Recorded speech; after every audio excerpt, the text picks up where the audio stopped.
Hello everyone, welcome to back my channel. I hope everyone is having a wonderful day.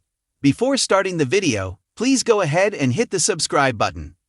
On today's General Hospital, Carly's telling Brennan about Sasha's kidnapping and how she was told not to go to the police, so she came to him. She describes the kidnapper, and he knows right away it's Sidwell. But Carly doesn't understand what Sidwell meant by telling Sasha's mother to return the diamonds. Anna's on the phone talking to Robin about Holly and Sasha and admits she's worried.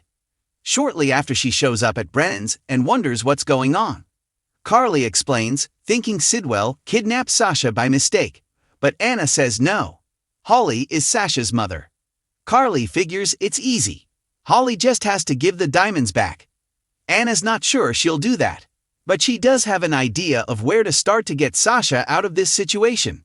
Portia checks on Lucas and the family, but he just wants to know if there are updates on Sam's autopsy. She doesn't have answers yet though, and suggests Lucas go home and get rest. He's already covering another doctor and can't go home, so Portia lets him stay if he's sure. Brad watches the whole exchange from the hall. After Lucas leaves, Brad checks with Portia how Lucas is doing. He's waiting for the autopsy report. Is it in yet? Isaiah then walks in and Portia asks him to speak. They go to her office and Portia thanks him for doing Lulu's surgery, but she wants to ask him about Sam. He doesn't know what happened, and Sam wasn't his patient. Portia asks for his insights at least, and wants to know if there were indications that Lucas made mistakes.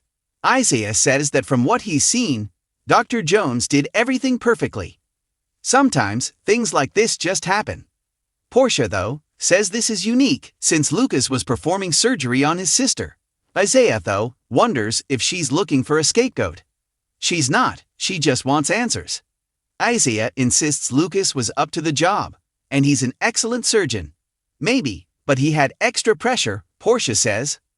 Lucas, meanwhile, is going through Sam's file and putting his medical notes in. He's reading through her file, sees something and opens his medical book. After a few seconds, he slams it shut and throws it on the table. After, Lucas gets a shower, returns to his locker, and stares at a photo of him and Sam. Alexis is home on the couch, going through a photo album of Sam's photos when there's a knock on the door. It's Curtis. He just wanted to check on her and say he's sorry. He knows the pain she's in makes someone make bad decisions. He's bringing a meeting to her if she's not up for one. She admits she's thought of having a drink 1,000 times, but she's not going to have one. She was in Curtis' position not that long ago with Finn. She had a relapse already, but Sam stepped in to save her. She's tempted now, but Alexis won't dishonor Sam's memory by using her death as an excuse. Instead, it will keep her sober. Curtis stands and says he's there for Alexis day or night.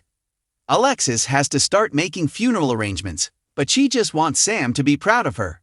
She definitely is, Curtis tells her and leaves. Alexis sits back down, going through her photo album as she cries. Michael looks stunned as he walks into the Quartermain living room. He's still in shock, he admits to Brooke Lynn. But he hasn't been able to get in touch with Willow. But they're too distracted by Sam and what happened to wonder too long where she is. Scout runs in as they're talking, having had a bad dream. She can't find her daddy. Upstairs, Willow and Drew look at each other after making love, then get dressed. Drew apologizes, saying he was blindsided by Sam's death. Willow points out it takes two to tango, but this was a one-time thing. She loves Michael. She goes down the back stairs to make it look like she's just coming in. After she's gone, we see an earring on the ground. Brooke Lynn comforts Scout, then says the best thing for bad dreams is hot chocolate. They go out as Willow slinks in the front door. She apologizes about Sam and Michael asks where she was. He called and texted. She makes up an excuse and says she wants to be there for Michael right now. Drew comes down and she says she's sorry for his loss and hugs him, as Michael looks annoyedly on. After they let go, Michael apologizes to Drew for what he said before knowing about Sam. Drew asks where Scout is, because she wasn't in her room, so Michael tells him. Scout runs back in and asks where he was. He pauses and Michael looks at Willow. Drew then makes an excuse and comforts Scout as Michael looks suspiciously at his wife. Scout isn't tired, so Drew suggests they watch a movie. Willow thinks that's a great idea, and Michael says he missed some important work calls and needs to check his phone. Instead, he checks the Beatty cam on his phone and sees Willow and Drew kiss.